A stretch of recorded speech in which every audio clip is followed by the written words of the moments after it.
Salut, c'est Alex Ferreira et bienvenue dans cette nouvelle vidéo à laquelle aujourd'hui je voulais vous parler de les premiers pas pour devenir investisseur immobilier. J'ai pas mal d'amis qui me demandent Alex, comment ça se fait que tu es devenu investisseur immobilier? Nous, on galère, on n'arrive pas à déjà avoir ce déclic, premièrement. Deuxièmement, on n'arrive pas à financièrement, déjà on est ric-rac tous les mois et tout ça, et comme on ne se voit pas investir dans l'immobilier, parce que même si aujourd'hui on peut investir avec pas beaucoup d'apport, mais il faut quand même un minimum, il y a des frais à payer, des frais de dossier, il y a des frais de garantie, il y a toute une sorte de frais qu'il faut payer pour investir dans l'immobilier. Ça, c'est les aides, eux, qu'ils ont reçus. Moi, je leur dis souvent que souvent on peut investir sans argent, sans avoir de l'argent de côté, mais c'est quand même bien d'en avoir parce que des fois, par rapport à vos dossiers, des fois ça arrive qu'il faut mettre un petit peu d'argent. Sauf que le problème qu'ils ont, ces personnes-là, c'est que ils ont un rapport avec l'argent un peu particulier, c'est que déjà ils vivent le jour, ils ne pensent pas au lendemain, et du coup ils ont du mal à s'éduquer financièrement. Et ça, c'est quelque chose, c'est la base de un futur investisseur immobilier. La base, c'est s'éduquer financièrement. C'est-à-dire que s'éduquer financièrement, c'est qu'il faut gagner plus qu'on en dépense. Donc, dans un premier temps, je vais vous parler de ses revenus. Et après, on parlera des dépenses pour qu'on puisse trouver une stratégie pour mettre un peu d'argent de côté d'épargne pour qu'après, ça déclenche les premiers investissements qu'on peut faire dans l'immobilier. À laquelle, donc la première chose, excusez-moi, je suis en train de lancer, voilà. Donc la première chose qu'il faut se dire, c'est que quand vous travaillez en tant que salarié, que vous avez un salaire, et à laquelle c'est ric-rac par rapport à vos dépenses, il faut essayer d'avoir plus de revenus. Donc comment on peut essayer d'avoir plus de revenus quand vous êtes salarié et que voilà, votre patron ne veut pas vous augmenter. Donc, moi, quand j'étais salarié, les choses que j'ai mis en place pour avoir plus de revenus, c'était, j'ai demandé à mon patron, est-ce qu'on peut faire plus d'heures supplémentaires à laquelle le patron, ils n'osaient même pas me demander parce qu'il pensait que j'en voulais pas. Donc je lui ai dit, voilà, si tu veux, à partir de tel mois, je peux faire peut-être 1 heure par jour en plus, je peux faire 2 heures par jour en plus, ou peu importe, de temps en temps de faire des heures et tout ça. Donc ça a été ma première source, c'était ma première façon de gagner un peu plus d'argent. Donc suivant comment j'étais, mes disponibilités, si j'étais plus fatigué ou moins fatigué, donc je travaillais un peu plus. Donc toutes les semaines je travaillais un peu plus. Donc déjà j'ai gagné un peu plus à niveau de mon revenu. Et après je me suis retrouvé des revenus supplémentaires à laquelle j'avais d'autres talents. Moi, par exemple, j'étais dans la carrosserie peinture et tout ça. J'ai acheté des petites voitures, je les retapais pour les revendre et tout ça. Par exemple, le samedi, voilà, j'allais acheter des voitures au rayé, je les repeignais pour les revendre un peu plus cher. Ou sinon, il y avait des gens des fois qui me demandaient des petites réparations. Donc, ça a été une autre façon aussi de pouvoir gagner un peu plus d'argent.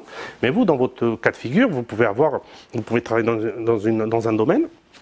Donc vous pouvez demander à votre patron s'il veut bien vous donner quelques heures supplémentaires par semaine ou par mois. Donc premièrement. Deuxièmement, vous pouvez avoir d'autres talents, vous pouvez être bon en informatique et vendre vos talents d'informatique pour personnes qui ont besoin. Vous pouvez être bon en jardinage et donc vendre quelques heures de jardinage à votre voisin, à de la famille, tout ça. Vous êtes bricoleur, voilà, vous pouvez avoir toute une sorte de talent à laquelle vous pouvez vendre ce talent pour quelques heures par semaine, à laquelle ça va vous donner encore plus de revenus. Donc du coup, que ce soit avec des heures supplémentaires ou que ce soit avec des talents, par rapport à votre talent que vous vendez des heures en plus, donc du coup votre revenu peut-être il va augmenter de 5, 10, 15, 20%, ou même 30%, tout dépend. Donc déjà, là vous allez avoir plus de revenus. Donc déjà, ça c'est très bien.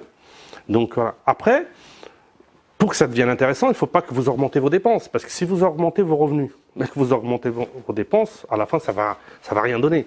Donc, ce qu'il faut, c'est que... Donc déjà, vous augmentez vos revenus, et après, il faut refaire un bilan de vos dépenses.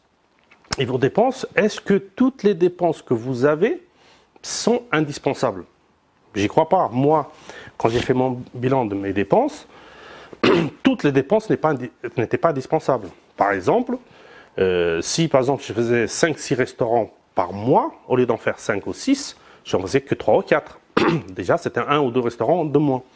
Si par exemple, je m'achetais plus de vêtements, dans un mois, je m'achetais peut-être une chemise en moins, ou peut-être une paire de chaussures en moins, parce que on cumule tout un tas de vêtements, tout un tas de chaussures à la maison, à laquelle on le met 2-3 fois et après on s'en sert pas. Donc il faut revoir ça. Est-ce qu'on a besoin d'acheter autant de chemises, autant de vêtements et autant de chaussures par rapport à ce qu'on consomme à l'année? C'est pas sûr. Souvent on achète parce que c'est un coup de cœur et ça nous fait dépenser un peu plus d'argent. Et après, c'est tout ce qui est gadget. Donc tout ce qui est gadget, souvent on va acheter des gadgets à laquelle on s'en sert pas, ou on s'en sert très peu. Et si vous diminuez ces dépenses par rapport à ces dépenses qui ne sont pas indispensables, un exemple, vous diminuez vos dépenses de 10% par rapport à vos dépenses actuelles, vous augmentez d'un côté 30% de vos revenus, et de l'autre côté, vous diminuez 10% de vos dépenses. Donc du coup, vous allez avoir un surplus de 40%. Donc ce surplus-là, il faut le mettre sur un compte à part, surtout ne pas le toucher. Vous allez le cumuler mois par mois, et déjà au bout d'un an, peut-être que vous allez avoir 2, 3, 4, 5, 6 000 euros, tout dépend votre niveau de revenus supplémentaires et tout dépend votre niveau de revenus que vous allez dépenser en mois. Et du coup, ça va vous donner des revenus supplémentaires vous allez avoir de l'épargne en plus, et cette épargne, vous le mettez de côté. Donc après, vous l'accumulez pendant 1 an ou 2, ou 3, tout dépend. Et là, vous avez déjà le premier montant, ça va servir de premier apport pour les premières petites dépenses que vous allez avoir pour investir dans l'immobilier. Et du coup, ce qui va se passer, c'est que déjà, vous allez montrer à votre banquier que vous savez gérer votre argent. Ça, c'est quelque chose de très important, parce que quand vous allez voir le banquier pour vos investissements immobiliers, la première chose qu'il va regarder vos relevés bancaires. Et si votre relevé bancaire, avant vous étiez souvent dans le rouge, souvent à découvert, et là vous êtes en positif, il voit que vous mettez tous les mois de l'argent de côté, il va se dire, c'est quelqu'un qui sait bien gérer son argent, c'est quelqu'un qui dépense moins qu'il en gagne, et donc c'est un bon profil pour qu'on puisse le faire confiance dans les investissements immobiliers. Et ça a été moi ma première étape. Ça a été tout ce qui m'a déclenché pour devenir investisseur immobilier, et à laquelle ça m'a permis vraiment de passer à un autre niveau. Et après, là, j'ai continué à faire tout le temps. Et après, dès que vous faites vos premiers investissements immobiliers, et à laquelle, si vous le faites bien et que ça vous génère du cash flow, c'est-à-dire des revenus supplémentaires, déjà, vous avez vos revenus supplémentaires que vous avez par rapport aux heures que vous faites en plus et par rapport aux dépenses en moins. Plus vous allez rajouter des revenus supplémentaires que de votre premier investissement, après ça va faire boule de neige. Et après, comme ça, vous allez commencer à grossir la boule de neige, et au bout d'un an, 2 ans, 3 ans, 4 ans, et au bout de 4-5 ans, vous allez faire peut-être 3-4 investissements immobiliers, peut-être que vous avez déjà un patrimoine de 200, 300, 400 000 euros de patrimoine, et à laquelle vous commencez à grossir. Et pour moi, ça a été la base de la base pour pouvoir commencer à investir dans l'immobilier. Et c'est quelque chose qui, beaucoup de gens le savent, ne le mettent pas en pratique, parce qu'ils pensent au petit confort quotidien, c'est-à-dire pourquoi se priver d'aller au restaurant autant souvent, pourquoi se priver d'acheter moins de chaussures, pourquoi se priver. Mais le problème est que si vous restez dans cet engrenage-là, vous allez pas aller loin, c'est-à-dire que vous allez être dans votre train-train, vous avancez pas, et les années passent, vous voyez vos amis ou de la famille avancer à niveau des investissements. Un jour, ils pourraient même arrêter de travailler avant l'âge de la retraite. Vous serez obligé de continuer à travailler jusqu'à l'âge de la retraite. Et la retraite, on ne sait même pas quand elle viendra et quel montant vous aurez. Et du coup, se priver un tout petit peu de confort au début, ça va vous permettre de gagner énormément de confort beaucoup plus tard. Et encore une fois, je ne suis pas en train de dire qu'il faut plus aller au restaurant, je ne suis pas en train de dire qu'il faut plus acheter des vêtements, je ne suis pas en train de dire qu'il faut plus profiter de la vie, c'est pas ça, c'est juste diminuer un tout petit peu. Donc profiter de la vie un tout petit peu, ou peut-être différemment, parce que des fois vous avez des loisirs, au lieu de prendre des loisirs payants, que ça coûte cher, faites des loisirs, des balades, ou faites des loisirs qui coûtent un peu moins cher. Ou si vous faites au lieu de faire un restaurant que vous allez payer 50 euros par personne, faites un restaurant que vous allez payer 20 euros par personne. ça ne vous empêche pas d'aller au restaurant et vous économisez 30 euros. C'est comme les vacances, au lieu de peut-être prendre 3 semaines, prenez que 2 semaines.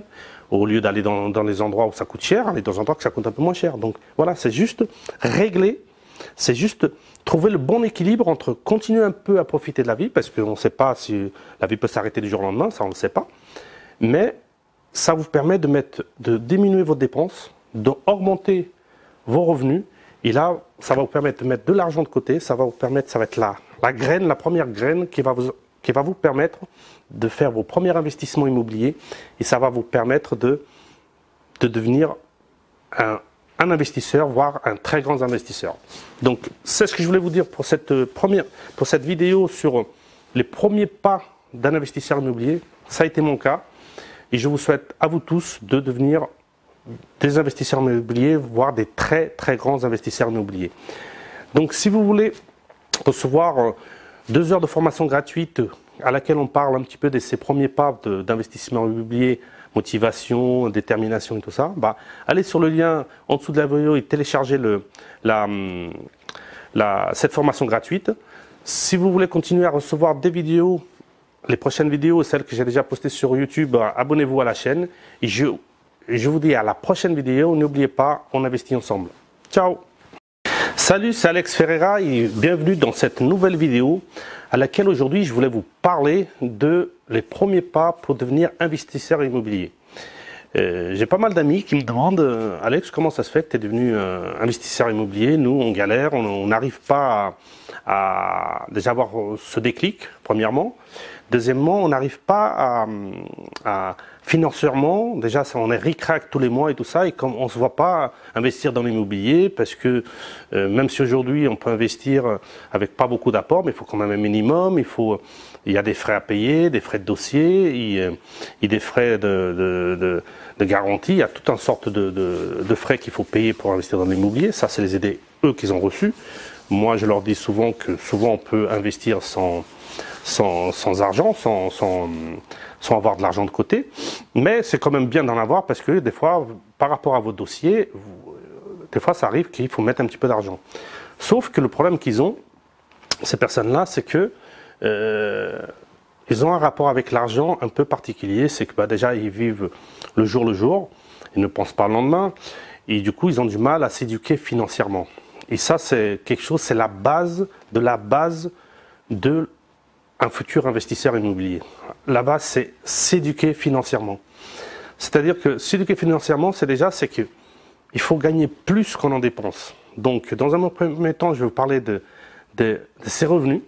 Et après, on parlera des dépenses pour qu'on puisse trouver une stratégie pour mettre un peu d'argent de côté d'épargne pour qu'après, ça déclenche les premiers investissements qu'on peut faire dans l'immobilier. À laquelle, donc la première chose, excusez-moi, je suis en train de lancer, voilà. Donc la première chose qu'il faut se dire, c'est que quand vous travaillez en tant que salarié, que vous avez un salaire, et à laquelle c'est ric-rac par rapport à vos dépenses, il faut essayer d'avoir plus de revenus.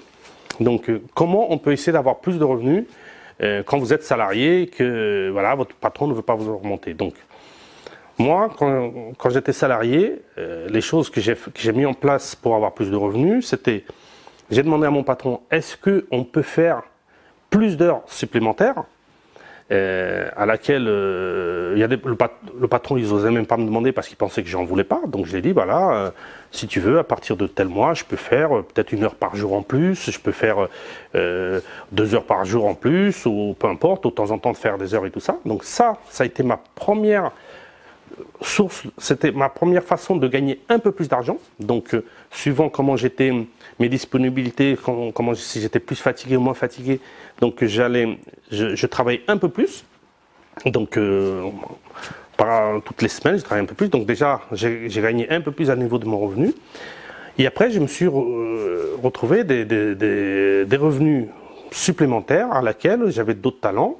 Moi, par exemple, j'étais dans la carrosserie peinture et tout ça. J'ai acheté des petites voitures, je les retapais pour les revendre et tout ça. Par exemple, le samedi, voilà, j'allais acheter des voitures au rayé, je les repeignais pour les revendre un peu plus cher. Ou sinon, il y avait des gens des fois qui me demandaient des petites réparations. Donc ça a été une autre façon aussi de pouvoir gagner un peu plus d'argent. Mais vous, dans votre cas de figure, vous pouvez travailler dans un domaine. Donc vous pouvez demander à votre patron s'il veut bien vous donner quelques heures supplémentaires par semaine ou par mois. Donc, premièrement. Deuxièmement, vous pouvez avoir d'autres talents. Vous pouvez être bon en informatique et vendre vos talents d'informatique pour personnes qui ont besoin. Vous pouvez être bon en jardinage, donc vendre quelques heures de jardinage à votre voisin, à de la famille, tout ça. Vous êtes bricoleur, voilà, vous pouvez avoir tout un sort de talent à laquelle vous pouvez vendre ce talent pour quelques heures par semaine, à laquelle ça va vous donner encore plus de revenus. Donc du coup, que ce soit avec des heures supplémentaires ou que ce soit avec des talents, par rapport à votre talent que vous vendez des heures en plus, donc du coup votre revenu peut-être il va augmenter de 5, 10, 15, 20%, ou même 30%, tout dépend. Donc déjà, là vous allez avoir plus de revenus. Donc déjà, ça c'est très bien. Donc voilà. Après, pour que ça devienne intéressant, il ne faut pas que vous augmentez vos dépenses. Parce que si vous augmentez vos revenus, mais que vous augmentez vos dépenses, à la fin, ça va rien donner. Donc, ce qu'il faut, c'est que, donc déjà, vous augmentez vos revenus, et après, il faut refaire un bilan de vos dépenses. Et vos dépenses, est-ce que toutes les dépenses que vous avez sont indispensables? J'y crois pas. Moi, quand j'ai fait mon bilan de mes dépenses, toutes les dépenses n'étaient pas indispensables. Par exemple, si par exemple je faisais 5-6 restaurants par mois, au lieu d'en faire 5 ou 6, j'en faisais que 3 ou 4. Déjà, c'était 1 ou 2 restaurants de moins. Si par exemple, je m'achetais plus de vêtements, dans un mois, je m'achetais peut-être une chemise en moins, ou peut-être une paire de chaussures en moins, parce que on cumule tout un tas de vêtements, tout un tas de chaussures à la maison, à laquelle on le met 2-3 fois et après on s'en sert pas. Donc il faut revoir ça. Est-ce qu'on a besoin d'acheter autant de chemises, autant de vêtements et autant de chaussures par rapport à ce qu'on consomme à l'année? C'est pas sûr. Souvent on achète parce que c'est un coup de cœur et ça nous fait dépenser un peu plus d'argent. Et après, c'est tout ce qui est gadget. Donc tout ce qui est gadget, souvent on va acheter des gadgets à laquelle on s'en sert pas, ou on s'en sert très peu. Et si vous diminuez ces dépenses par rapport à ces dépenses qui ne sont pas indispensables, un exemple, vous diminuez vos dépenses de 10% par rapport à vos dépenses actuelles, vous augmentez d'un côté 30% de vos revenus, et de l'autre côté, vous diminuez 10% de vos dépenses. Donc du coup, vous allez avoir un surplus de 40%. Donc ce surplus-là, il faut le mettre sur un compte à part, surtout ne pas le toucher. Vous allez le cumuler mois par mois, et déjà au bout d'un an, peut-être que vous allez avoir 2, 3, 4, 5, 6 000 euros, tout dépend votre niveau de revenu supplémentaire et tout dépend votre niveau de revenu que vous allez dépenser en mois. Et du coup, ça va vous donner des revenus supplémentaires vous allez avoir de l'épargne en plus, et cet épargne, vous le mettez de côté. Donc après, vous l'accumulez pendant 1 an ou 2, ou 3, tout dépend. Et là, vous avez déjà le premier montant, ça va servir de premier apport pour les premières petites dépenses que vous allez avoir pour investir dans l'immobilier. Et du coup, ce qui va se passer, c'est que déjà, vous allez montrer à votre banquier que vous savez gérer votre argent. Ça, c'est quelque chose de très important, parce que quand vous allez voir le banquier pour vos investissements immobiliers, la première chose qu'il va regarder vos relevés bancaires. Et si votre relevé bancaire, avant vous étiez souvent dans le rouge, souvent à découvert, et là vous êtes en positif, il voit que vous mettez tous les mois de l'argent de côté, il va se dire, c'est quelqu'un qui sait bien gérer son argent, c'est quelqu'un qui dépense moins qu'il en gagne, et donc c'est un bon profil pour qu'on puisse le faire confiance dans les investissements immobiliers. Et ça a été moi ma première étape. Ça a été tout ce qui m'a déclenché pour devenir investisseur immobilier, et à laquelle ça m'a permis vraiment de passer à un autre niveau. Et après, là, j'ai continué à faire tout le temps. Et après, dès que vous faites vos premiers investissements immobiliers, et à laquelle, si vous le faites bien et que ça vous génère du cash flow, c'est-à-dire des revenus supplémentaires, déjà, vous avez vos revenus supplémentaires que vous avez par rapport aux heures que vous faites en plus et par rapport aux dépenses en moins. Plus vous allez rajouter des revenus supplémentaires que de votre premier investissement, après ça va faire boule de neige. Et après, comme ça, vous allez commencer à grossir la boule de neige, et au bout d'1 an, 2 ans, 3 ans, 4 ans, et au bout de 4-5 ans, vous allez faire peut-être 3-4 investissements immobiliers. Peut-être que vous avez déjà un patrimoine de 200, 300, 400 000 euros de patrimoine et à laquelle vous commencez à grossir. Et pour moi, ça a été la base de la base pour pouvoir commencer à investir dans l'immobilier. Et c'est quelque chose qui, beaucoup de gens le savent, ne le mettent pas en pratique parce qu'ils pensent au petit confort quotidien, c'est-à-dire pourquoi se priver d'aller au restaurant autant souvent, pourquoi se priver d'acheter moins de chaussures, pourquoi se priver. Mais le problème est que si vous restez dans cet engrenage-là, vous allez pas aller loin, c'est-à-dire que vous allez être dans votre train-train, vous avancez pas, et les années passent, vous voyez vos amis ou de la famille avancer à niveau des investissements. Un jour, ils pourraient même arrêter de travailler avant l'âge de la retraite. Vous serez obligé de continuer à travailler jusqu'à l'âge de la retraite. Et la retraite, on ne sait même pas quand elle viendra et quel montant vous aurez. Et du coup, se priver un tout petit peu de confort au début, ça va vous permettre de gagner énormément de confort beaucoup plus tard. Et encore une fois, je ne suis pas en train de dire qu'il faut plus aller au restaurant, je ne suis pas en train de dire qu'il faut plus acheter des vêtements, je ne suis pas en train de dire qu'il faut plus profiter de la vie, c'est pas ça, c'est juste diminuer un tout petit peu. Donc, profiter de la vie un tout petit peu, ou peut-être différemment, parce que des fois vous avez des loisirs, au lieu de prendre des loisirs payants, que ça coûte cher, faites des loisirs, des balades, ou faites des loisirs qui coûtent un peu moins cher. Ou si vous faites au lieu de faire un restaurant que vous allez payer 50 euros par personne, faites un restaurant que vous allez payer 20 euros par personne. Ça ne vous empêche pas d'aller au restaurant et vous économisez 30 euros. C'est comme les vacances, au lieu de peut-être prendre 3 semaines, prenez que 2 semaines. Au lieu d'aller dans les endroits où ça coûte cher, allez dans des endroits où ça coûte un peu moins cher. Donc voilà, c'est juste régler, c'est juste trouver le bon équilibre entre continuer un peu à profiter de la vie, parce qu'on ne sait pas si la vie peut s'arrêter du jour au lendemain, ça on ne le sait pas. Mais ça vous permet de diminuer vos dépenses, d'augmenter vos revenus. Et là, ça va vous permettre de mettre de l'argent de côté, ça va être la graine, la première graine qui va vous permettre de faire vos premiers investissements immobiliers et ça va vous permettre de devenir un investisseur, voire un très grand investisseur.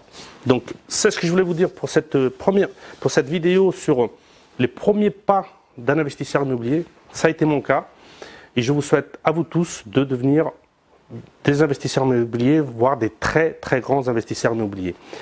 Donc si vous voulez recevoir 2 heures de formation gratuite à laquelle on parle un petit peu de ces premiers pas d'investissement immobilier, motivation, détermination et tout ça, allez sur le lien en dessous de la vidéo et téléchargez cette formation gratuite.